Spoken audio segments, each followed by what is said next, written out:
All right, let's talk all about the 3 to 2 nap transition. This can be a tricky one. It can get a little bit murky when your little one is going from 3 naps to 2 naps. So it is important to listen up if your little one is even about to go through this transition or is in the thick of this transition, because you want to make sure that you're navigating this transition as seamlessly as possible. So generally speaking, I would say that most babies are ready to drop that third nap somewhere in the 8 to 8.5 month mark. That seems to be the average. There are definitely babies that are ready earlier, that by the 7.5 month mark or so, maybe even by 7 months, they are ready. And then there are definitely babies that are holding on to 3 naps until they get closer to 9 months. So there is a range in terms of what is normal, but I would say by far the most common common age is that 8 to 8.5 month mark. And typically what triggers that transition to a 2 nap schedule is your little one simply getting older and being able to pull off bigger wake windows. And when their wake windows get to that 3 to 3.5 hour mark, there just simply isn't going to be room in the day for that third nap anymore. So this is often that age that a lot of parents are so excited for, because it means that your little one's schedule is going to become a little bit more set.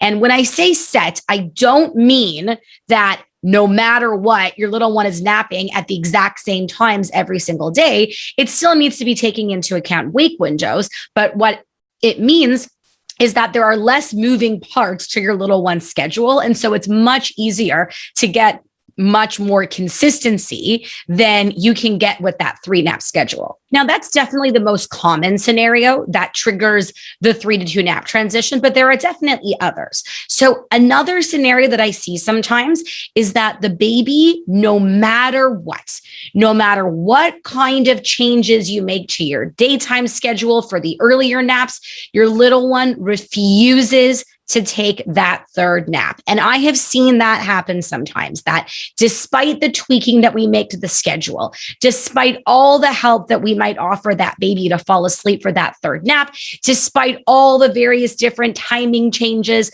that we might experiment with, that third nap just isn't happening anymore. And so, of course, when that happens, we have no choice but to get your little one onto a 2 nap schedule. So that would mean stretching out your little one's wake windows to make the 2 nap schedule actually work. A third scenario that you want to look out for that could be a sign that your little one is ready to go down to a 2 nap schedule is if your little one's 3 naps suddenly all become too short, right? So remember, our goal, we want to be seeing 2 of those 3 naps be nice and long, well over an hour apiece.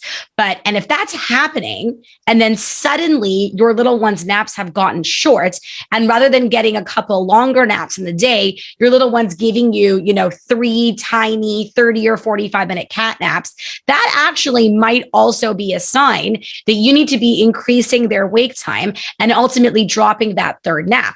Because while overtiredness is a very well-known culprit of short naps, undertiredness is also a culprit of short naps.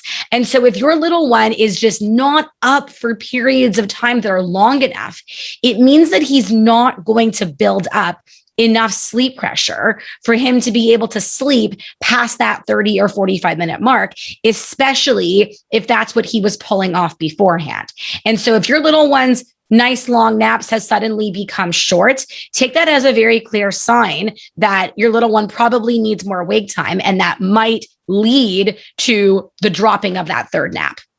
And if that's the case, don't be afraid to keep your little one up a little bit longer, even if they are looking tired, because you have to remember that if your little one is looking tired soon after waking up from their 30-minute micro nap, it doesn't mean that they're ready to necessarily go back to sleep. It's more likely a reflection of the fact that that previous nap was only 30 minutes to begin with.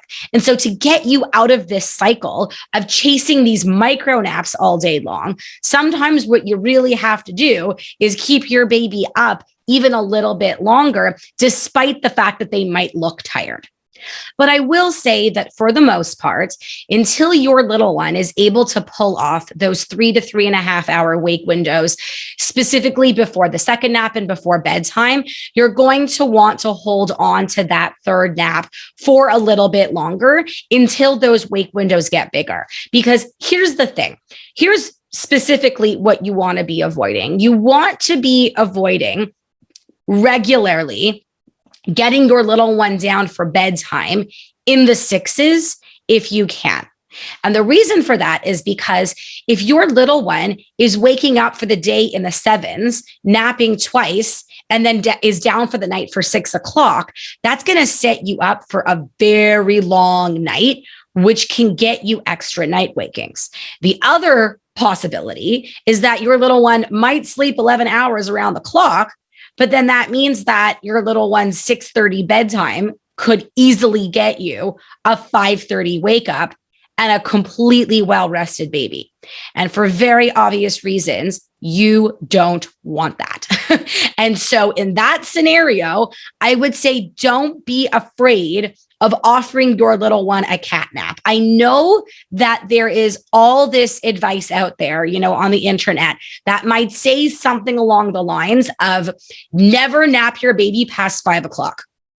And that makes me want to scream, because my response to that is never nap a baby of what age past 5 o'clock? Would I want my 3-year-old napping past 5 o'clock? No, because then that means that he's not going to go to bed until 10. Could a 4-month-old be napping past 5 o'clock? 100%, because that 4-month-old likely needs to be sleeping every 90 minutes or so. And so that's why this general advice it drives me insane, because it doesn't take into context the age of the baby as well as the schedule that this baby is on, because it goes without saying that a baby who's waking up for the day at 6:30 in the morning is going to have a bit of a different looking schedule than a baby who's starting their day at 8 a.m. Right? So that's why I would say, generally speaking, you want to take that general advice with a grain of salt and recognize that it might not apply to your particular baby in this particular stage. And so if you have a baby that is 6 or 7 months and needs to be napping every 2 to 2.5 hours, and it means that that third nap is happening at 5 or 5:30, don't sweat it. If it makes you feel any better, JJ, my son, was regularly, and I mean regularly, daily, taking his last nap around 5:15, 5:30, 5:45. And it meant that, he would nap from say 5:30 until 6, and then would go down for the night, somewhere between 8 and 8:30, depending on his age and depending on, his specific patterns at the time. And it was totally fine. And it worked. And obviously it goes without saying that he slept like a champ because, well, he's my baby and he had no choice, right? The shoe man's kids definitely have shoes here. Otherwise, I wouldn't be putting coherent sentences together right now. So anyways, don't be afraid about doing a later cat nap. Avoid doing a regular bedtime in the 6s if you can. Look, some days it is going to be unavoidable. You might just have one of those days where the third nap doesn't happen or the schedule is off and you're going to want to get your little one down for the night for 6 or 6:30. No problem. You just don't want it to be a regular occurrence. If that's what's happening, then you're probably going to want to try and squeeze in a cat nap near the end of the day to be able to bump your bedtime a little bit later. Now, a couple more just quick things I want to mention about this specific transition. So the first thing is that, just like almost anything else that has to do with babies, your little one's wake windows, when they're on a 2-nap schedule, they're going to look a little bit different from baby to baby. So you might have a friend whose baby is a week older or a week younger than yours, and their schedule might look completely different. And that's okay, because we're dealing with babies here, not robots. In fact, Emuna and Eliana transitioned to a 3-nap schedule at a completely different time. Sorry, they transitioned to a 2-nap schedule at a completely different time. Eliana, my middle child, she held on to her third nap until she was 8 months and 3 weeks. And I remember that because trust me, I was desperate to get her down to 2 naps. I was very patiently waiting for her to be ready because when you're nearing the end of that transition, the 3rd nap is a pain. I get it, especially if you have an older child or older kids and it's 4 or 5 o'clock and they're home and they're running around and they need dinner and they need to be entertained because they're likely not at school at that point or in daycare at that point. And yet you still have to worry about getting your baby down for a 3rd nap. It's a huge pain and I get it. But Eliana at the time, her wake windows were just too small to be able to fit in a 3rd nap. And she was a very sensitive baby when it came to her schedule. And if she got the least bit overtired from me trying to stretch her out, it would backfire so hard that I would forever regret even trying to do that. And so I had to wait until she was ready. And she was ready by 8 months and 3 weeks. Muna, on the other hand, she was on 2 naps well before she was 8 months. I think she was 7 or 7.5 months, if memory serves me correctly. I will totally admit that Amuna is now 10.5. And she was that baby where I literally knew nothing about sleep because she was just such a great sleeper that I didn't really have to open up a book and learn anything. She kind of just made it work. And so if memory serves me correctly, she was definitely taking 2 nice solid naps by the time she was 7 or 7.5 months, and she made it work. But I do just want to emphasize that that's obviously the rarity, not the norm. But the point I'm trying to make here is that no two babies are going to have the exact same looking schedule at all times. Yeah, there might be a lot of overlap and they might look similar to, let's say, the other babies that are of a similar age range to your own, but don't worry about following an exact schedule that your little one's friends might be following, because again, we are dealing with babies here, not robots, and wake windows are always going to look different from baby to baby.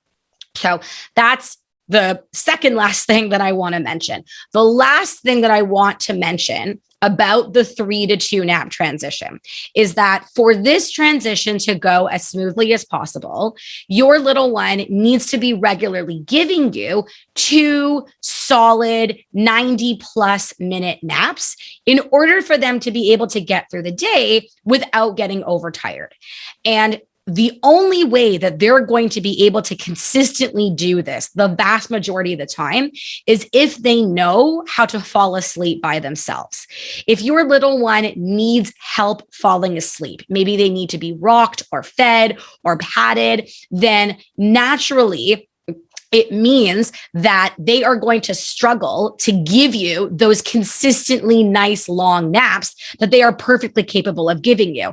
And they might continue to take crappy cat naps throughout the day because they don't know how to put themselves back to sleep at the end of a sleep cycle. And so there is no better time like the present for your little one to learn how to self-soothe, how to fall asleep by themselves so that they can be consistently giving you amazing solid naps so that they're not overtired. They can sleep like champs at night and you can feel like a functioning human again.